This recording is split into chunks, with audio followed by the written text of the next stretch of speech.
Medical Watch is sponsored by U Chicago Medicine, bringing expert primary and urgent care close to home with locations throughout Chicagoland. Schedule online at uchicago.medicine.org. On the Medical Watch tonight, dry January. Medical reporter Dina Baer breaks down the lesser-known benefits of the popular challenge. We're at the halfway mark for those who opted to take part. 30 days without alcohol at the start of the new year. And while the idea might seem simple, turns out there are some serious health benefits.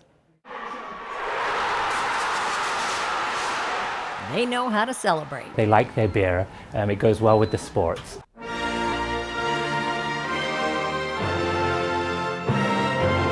And come January, show restraint. Dry January actually started in England back in 2013. 10 years after the trend traveled across the pond and made a splash in the States, there's now data that documents a number of health benefits. We didn't have to go far to find a few first-month teetotalers. I kind of do it every year. It's just, to me, like a factory reset, like a detox. So far, I'm changing my habits at night. Instead of drinking a beer or having a glass of wine after work, I'm either making tea or drinking more water or, going to bed earlier. Even the first 30 days of people staying away from alcohol completely, we see that more than half of the people feel that they sleep better, their energy levels are better, and they have lower blood pressure and lower cholesterol. And those two last factors have a big impact on people's heart health and their risk of stroke. Interventional cardiologist Dr. Asim Zaidi says other metabolic benefits include easing the burden on hardworking organs like the liver and stomach. I've definitely noticed that I have a clearer mind, not as much brain fog. I mean, right off the bat, I'm getting better sleep, way better sleep than I had before. I'm waking up more energized. I'm not sluggish throughout the day. But it's what happens on the outside that may be more noticeable. Alcohol reduces production of an antidiuretic hormone that impacts the skin. So when people drink alcohol, they pee more. They produce more urine that makes them lose water and lose sodium. So the one thing that they'll see is that they get dehydrated. And one thing that they will notice is that the skin, particularly on their face, will get wrinkled and look aged. Even when people stop for a month, the most common thing people say is, my skin feels so much better, my face looks fuller.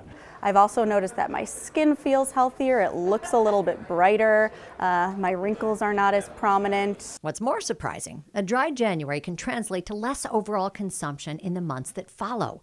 6 months after the 30-day challenge, researchers noted participants drink on average 1 day less each week, and on the days they do consume alcohol, 1 less drink per day. It's non-alcoholic, which means if you pour a little extra, it's not going to affect anything. Local mixologist Devin Kidner shakes up no-proof alternatives that trigger trigeminal nerves, the same nerves stimulated by alcohol. If you are taking ethanol out of the mix, you still have to get and trigger that particular nerve system. So then you have to get creative. What are other things that create a trigeminal effect?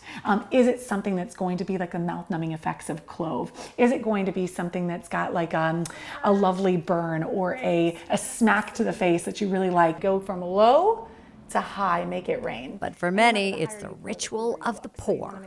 If we all utilize the chemistry and the science a little bit more in non-alcoholic cocktails, I think people would be much more excited about trying them because you wouldn't be missing that stinging sensation, that sort of chemical disco in your mouth where the party and everyone's invited, because that's really what cocktails are about. And the sip, that's so satisfying.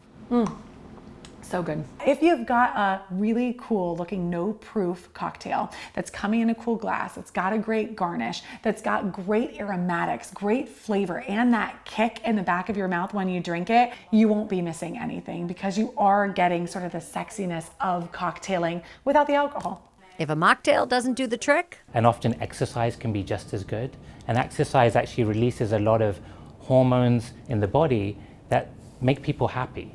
And so they get that same effect from doing exercise as they, for example, do from having a glass of wine. And it's obviously healthier.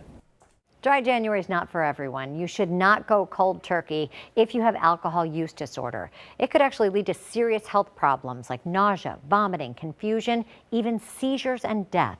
Seek medical advice first. Back to you.